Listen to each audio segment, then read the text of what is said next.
Okay, so this video was going to be completely different than it turned out to be, but in all honesty, I think this video is more important than the video that I was going to make, because the video that I was going to make was just talking about some bad Elden Ring video, because reasons, and unfortunately, I spent too long, and unfortunately, again, lost the audio, so I'm going to have to do a quick one this week. Quick 10-minute video vlog type deal, but we're going to be talking about something that I don't really think that is something that I don't really talk about on this channel, and that's the state of a community of something that, again, I don't talk about too much on this channel, that being Dungeons and Dragons. Now, I know, this is not a Dungeons and Dragons channel, but this is a gaming channel, and Dungeons and Dragons is technically a game, even though it's like a tabletop game. Yeah. Anyway, to give you the quick backstory and quick stuff, I grew up playing a lot of the 5th edition Dungeons and Dragons. Or the 4th edition was a thing, or the 3rd 3.5 edition was a thing. I've never played anything outside of 5th edition too much. My tabletop knowledge mainly comes around to things such as Fate. I think I did a Warriors one at some point. I've tried to do some Pokemon stuff, but I like Dungeons and Dragons, and Dungeons and Dragons is a great, big, amazing game. However, Wizards of the Coast is currently pushing out a new OGL. Now, I, being on the more outside part of the community, don't know too much about this, so I'm going to link a couple of videos in the description that go into more detail about what OGL 1.1 is, but essentially, from what I've been able to gather from OGL 1.1, it basically locks third-party content to Wizards of the Coast in such a way that they can steal rip off, and essentially stranglehold these people into trying to make content for their stuff without making a profit or anything off it. Again, that's a very basic understanding, and I'm 90% sure that some of that is wrong, but that's basically from what I've heard. And looking at it, yeah, there was a contract that was leaked. Again, I will link appropriate videos in the description if you want to go and learn more information about this. But I wanted to give my 2 cents on it as someone who doesn't know much, but knows enough to really kind of make their own conclusion. Again, not too much research went into this video because this is just a quick one that I need to get up for the sake of consistency, and this is just the easier to edit and stuff. I'll throw up a couple screenshots here of people that have done more research than me, and of specifically there was an FAQ that was leaked. Again, I think that a Shorts channel that I will link their video in the description that they posted earlier, they deserve a lot of the stuff. And yeah, so the backstory, again, like I said, is that they're trying to release D&D 1, and that D&D 1 falls under a new OGL license. OGL, I think, is Open Gaming License, from what I remember how it works.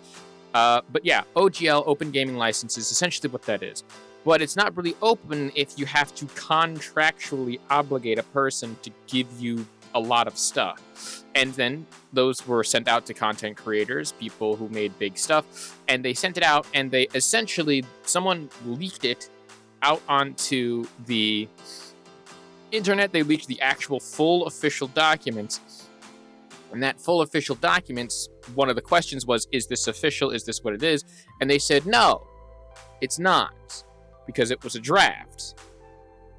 Even though the leaked documents were tied to official contracts that a person had to sign that were legally binding. Official contracts, mind you, that specifically stated, if you sign this shit, you give us free reign to use your content without your permission.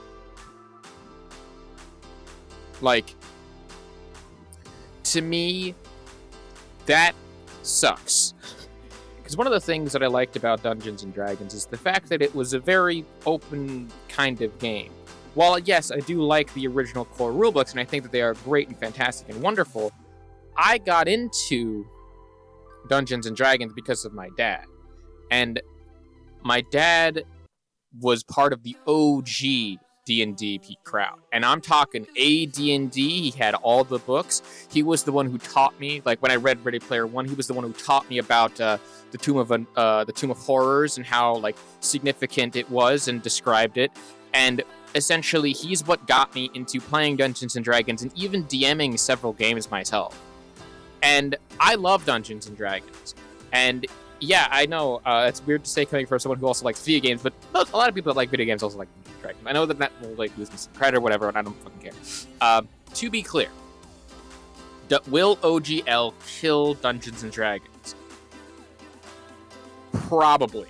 In the same vein that I kind of relate this back to the EAC update for VR chat, where VR chat had to push this out, had pushed out this update that killed a lot of the momentum, and a lot of people have now sworn off of VR chat, and it hurt their bottom line. So then they tried to backtrack, or well, they didn't backtrack it in the same way that this is happening. So Wizards of the Coast is making a different decision. For now, we'll get to that in a minute. But the EAC update for VR chat really tended to split and fracture some of the community in the same vein as this is now split and fracturing the Dungeons and Dragons people. And the whole reason for that is because people don't like it when you take choices away. And I mentioned this before in the EAC update video, where just having the choice and giving the free reign will basically come back to bite you as soon as you start to try and enforce something. Now, again, the circumstances for EAC, VR chat, and the Dungeons and Dragons Wizards of the Coast current situation are vastly different. For one, Wizards of the Coast is clearly and specifically talking about money in this context, and due to a verified leak of an actual individual that works under the Wizards of the Coast brand, they have never once talked positively about their customers. And I can see this in a similar fashion to, again, what VR chat does, in that they don't necessarily talk about the people in the positive way, but they have recently started to actually add some stuff. So here's the big deal. Here's the big problem. And here's the reason as to why they're doing this. It's specifically about money. It's only about the money. It's only ever been about the money for at least Wizards of the Coast. And maybe not VR chat, because while yeah, I will still say that EAC sucks and that it shouldn't have been implemented in the way that it did. I would say in a more positive way that if EAC had come out after the updates where we currently are now, fairly certain more people wouldn't have lost their actual shit over this, and it would have been a much easier transition. For me, I think this is it's not a similar thing at all in the solutions aspect. What I would think would be better in this context is, rather than strong-arming third-party developers for your game, why not put them in a position to help with this rather than hurt the community? Help your community rather than hurt it.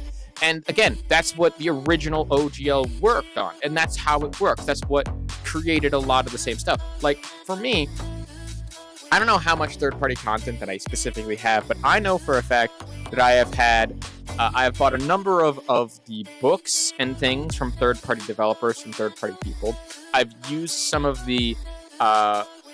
I used D&D Beyond. I've never paid for it or anything. I have purchased books through them, which I now kind of regret doing, because I prefer the physical editions to flip through those books and stuff. But in all honesty, this situation has much more deep layers than I'm willing to go into in this video, because again, this is meant to be a quick one.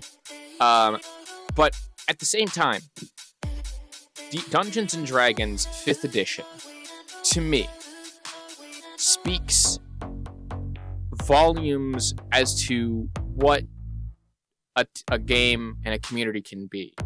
Because again, I exist a lot in communities where community is really all that you have, and that you are very close and tightly knit in specific communities. And Again, same thing with VR chat, same thing with Dungeons and Dragons. They are very social. They are extremely social. I never thought in 1,000 years that I would be as social as I am with everything that I've done throughout my life. But to watch Wizards make the same decision that didn't kill, but practically tanked the reputation that VR chat had, as even the positive stuff that VR chat had at some point, it has recovered, but that's because they actually now started listening to the community. But at the same time, these guys aren't listening. Clearly, they still want to go through with the OGL 1.1. They still want to do this. They still want to do that, and they could get into literal legal trouble for it. But okay, I'm a solutions guy. So what's my solution in this context? Well, obviously, one of, if not the biggest things in this context is the same thing that VR chat did, or the same solution to VR chat, to get them to at least even have the chance to maybe fix this situation. And that is this: canceling your Dungeons and Dragons D&D Beyond subscriptions, refusing to buy stuff through D&D Beyond, maybe purchasing it through your local stuff. I know it's more expensive. Buying secondhand books and things through third-party developers, to not support them, hurt them in the core, that being the money, the thing that they care the most about. Don't give them any more than they already have gotten, because, again, they're a billion-dollar company at this point.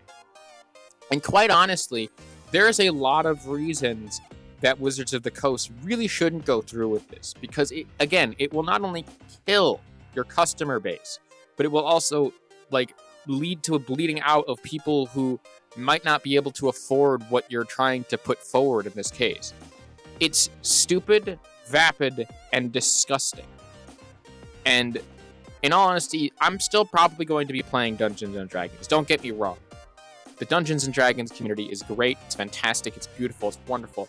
And I love all the people and connections that I've made to D&D through that lens. But even with the little that I know about the open gaming license and their refurbishing of it, it is not good because it tries to benefit you, but at the expense of literally everything that you've built up to at this point. And that's what I can't stand. It's the same thing with EAC and VR chat.